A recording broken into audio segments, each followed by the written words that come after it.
भाजप नगरसेविका तेजस्वी घोसालकर सध्या आमच्या सोबत आहे। मॅम, तुम्ही मुंबईतील जनजीसाठी एक केंद्रीय रेल मिनिस्टर यांना पत्र लिहिलं आहे। पत्रात तुम्ही काय मागणी केली आहे आणि कशा प्रकारची तुमची मागणी आहे?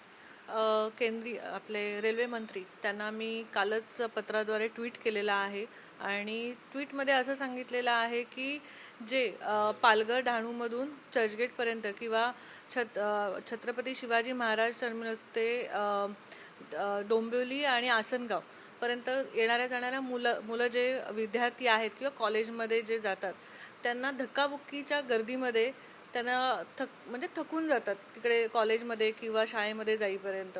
तर त्यांच्यासाठी 2 किंवा 3 डबे हे राखीव ठेवण्यात यावे, त्यांच्यासाठी इझी होऊन जाईल आणि विद्यार्थ्यांना आणि कॉलेजचे जे मुलं आहेत त्यांना पण थोडं सोयीस्कर होईल। तर तुम्ही डायरेक्ट पत्र पण पाठवणार आहेत का आणि महाराष्ट्र सरकारला पण पत्र लिहिणार आहेत का या विषयावर? पत्र पाठवलेलं आहे त्यांना आणि आमचे मुख्यमंत्री देवेंद्रजी फडणवीस साहेब यांनाही मी टॅग केलेला आहे।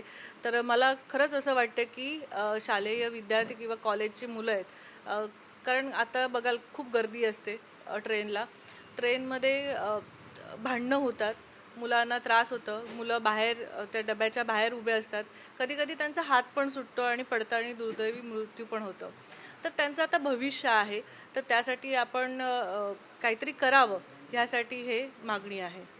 तुमच्याकडे कोणी तक्रार केलं होतं की तुम्ही स्वतःहून हे केलं?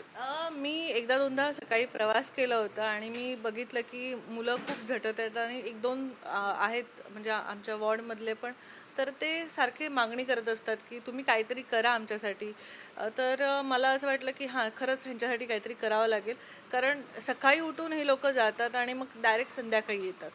अजून एक तुमच्या वार्डच्या स्थानिक लोकांची मागणी आहे की मेट्रोमध्ये काही बदल झाले आहेत, त्याबाबत पण त्यांची मागणी आहे। तर काय आहे बदल आणि काय मागणी आहे? मेट्रोमध्ये पण आम्ही पत्र आधी दिलेलं, मेट्रोचे जे अधिकारी आहेत त्यांना पण सांगितलं होतं। नवीन मेट्रोचं जे ओपनिंग झालेलं आहे ते रूट चेंज झालेलं आहे, तर लोकल जे लोक आहेत त्यांना खूप त्रास होत आहे। तर आपण जाऊया आणि बघूया की किती लोकांना त्रास होत आहे ते। व्हिडिओ जर्नलिस्ट प्रेम मात्रेसह गोविंद ठाकूर, TV9 मराठी।